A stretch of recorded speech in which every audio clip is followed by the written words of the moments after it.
একটা রাহুল গান্ধী, প্রিয়াঙ্কা গান্ধী ও সানিয়া গান্ধীকে নিয়ে একটা প্রোগ্রাম করে দেখার পশ্চিমবাংলা সত্যিকার জোট হয়েছে। জোটের নামে এরা ভোট করেছে। কুচবিহারের জোট, সেখানে হাতশূন্য প্রার্থী দিয়েছে, লালঝান্ডা প্রার্থী দিয়েছে। পুরুলিয়াতে একই, এই রাজ্যের বিভিন্ন জায়গাতে হচ্ছে। কী জোট হচ্ছে? বামপন্থীদের একটা জোটের মধ্যে একজন, বামপন্থী জোটের মধ্যে একজন হচ্ছে ফরওয়ার্ড ব্লক, তাদের মুখে একবার বলা করান্ত যে কংগ্রেসকে ভোট দিতে। আপনি কি ইন্ডিয়া জোটের সমর্থন করেন?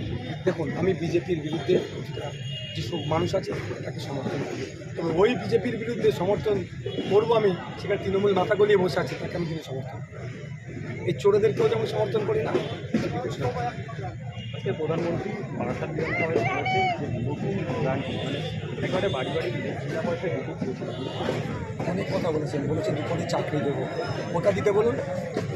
15 লক্ষ টাকা বিদেশ থেকে কালো টাকা ফিরিয়ে নিয়ে এসে 15 লক্ষ টাকা দেবো, সেটা পাচ্ছে না। বেকারত্ব কমাবে বলেছিল, সেটা না।